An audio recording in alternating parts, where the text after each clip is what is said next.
बिस्मिल्लाहिर्रहमानिर्रहीम। अस्सलाम वालेकुम। खुश रहें, आबाद रहें, जहाँ भी रहें हैप्पी रहें और हेल्दी रहें। तो मैं हूँ फ़ाइज़ा और वेलकम करती हूँ आपको चटपटे पकवान में। रूटीन से हटकर आज जो रेसिपी आप लोगों से शेयर करूँगी वो है एक बेहतरीन सी सब्ज़ी की रेसिपी। सब्ज़ी ऐसी बनाएंगे कि बड़ों के साथ साथ बच्चे भी प्लेटें चट कर जाएंगे। आज मैं बना रही हूँ गोभी कढ़ाई।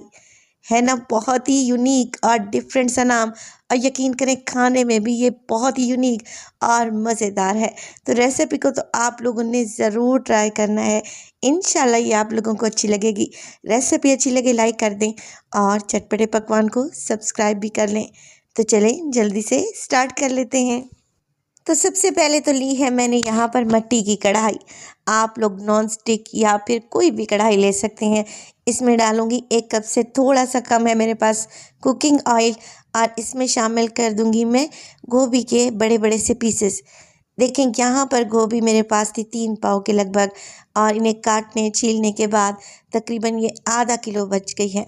अब इसके मोटे मोटे से फूल मैंने तोड़ लिए हैं और तेज़ गरम ऑयल में इन्हें शामिल कर दिया है। अब गोभी को हमने यहाँ पर फ्राई करना है। असल में गोभी में एक टिपिकल सी स्मेल होती है। बच्चे तो इसकी स्मेल को सूंघते ही प्लेटें वापस कर देते हैं, सालन नहीं खाते। जब आप ये रेसिपी बनाएंगे ना तो आपको गोभी में से जो एक स्मेल आती है वो बिल्कुल भी नहीं आएगी। आपको बिल्कुल कढ़ाई गोश्त वाला इसमें से टेस्ट मिलेगा इंशाअल्लाह ताला। गोभी को फ्राई करें इतना कि इसके एजेस हल्के से गोल्डन हो जाए। गोभी को निकाल लिया है मैंने ऑयल से, और उसी ऑयल में डाल दूंगी एक मीडियम साइज़ की प्याज बिल्कुल बारीक चॉप करके। साथ ही डालूंगी इसमें 1 टीस्पून सफ़ेद ज़ीरा। तो मैं तो जो भी सब्ज़ी बनाती हूँ उसमें प्याज को कलर नहीं देती, बल्कि सब्जियों की मुख्तलिफ वैरायटी पेश करती हूँ ताकि मेरे फैमिली मेम्बर्स ये सब्ज़ियाँ बहुत ही शौक़ से खा लें। तो यहाँ पर प्याज को मैंने हल्का सा ही भून लिया है ज़ीरे के साथ, और इसमें डालूँगी अदरक और लहसुन का पेस्ट तकरीबन 1 टीस्पून। आपने लहसुन के साथ साथ अदरक भी लाजमी डालनी है गोभी में, क्योंकि गोभी थोड़ी सी बादी होती है। अदरक डालने से इसका अच्छा जायका भी आता है और ये पेट में भी गड़बड़ नहीं करती। जैसे ही अदरक लहसुन भून जाए आप इसमें डालें 2 मीडियम साइज़ के टमाटर, जिन्हें आप लोगों ने बिल्कुल बारीक सा चॉप करके डालना है। साथ के साथ डालेंगे इसमें नमक तकरीबन 1 टीस्पून। 1 टीस्पून ही इसमें शामिल करूँगी मैं सुरख मिर्च का पाउडर। इसके अलावा मैं इसमें शामिल करूँगी धनिया पाउडर 1 टीस्पून, और हल्दी डालेंगे तकरीबन 1/4 टीस्पून। बस यही घर वाले मसाले डलेंगे और ये गोभी कढ़ाई को इतनी मज़े की बनेगी ना, तो आप इस रेसिपी को इंशाल्लाह देखते ही ट्राई करेंगे।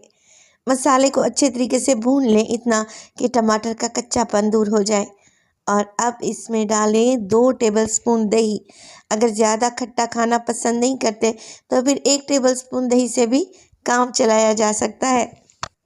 तो अगर तो आपको मेरी रेसिपीज़ अच्छी लग रही हैं प्लीज़ लाइक कर दिया करें, और चटपटे पकवान को अगर आप लोगों ने सब्सक्राइब नहीं किया तो आप लोगों ने चैनल को भी सब्सक्राइब करना है।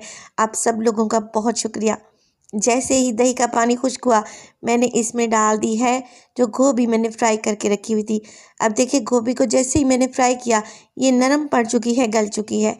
आपने इसे मसाले में अच्छे तरीके से कोट कर लेना है। अब कुछ लोग यहाँ पर मैश की हुई गोभी खाते हैं और कुछ लोग खड़ी खड़ी यानी कि ऐसे ही फूल पसंद करते हैं।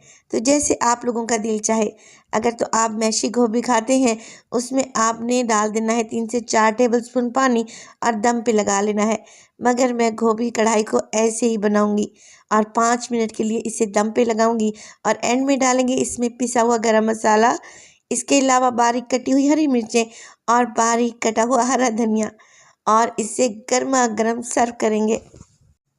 तो देखिए इस मज़ेदार सी गोभी कढ़ाई में मैंने एक कतरा भी पानी का शामिल नहीं किया, और यकीन करें इसका टेस्ट इतना अमेजिंग होगा कि आपको यकीन नहीं आएगा कि आप गोभी की ये कढ़ाई खा रहे हैं। रेसिपी को ज़रूर ट्राई कीजिएगा। रेसिपी इंशाल्लाह आप लोगों को और आपके फैमिली मेम्बर्स को अच्छी लगेगी। रेसिपी अच्छी लगे लाइक कर दें और चटपटे पकवान को सब्सक्राइब कर लें, और अपने फैमिली और फ्रेंड्स में भी शेयर किया करें। अपना बहुत सारा ख्याल रखिएगा। फ़ाइज़ा को भी अपनी दुआओं में याद रखिएगा। मुझे दीजिए इजाज़त। टिल देन, अल्लाह निगहबान।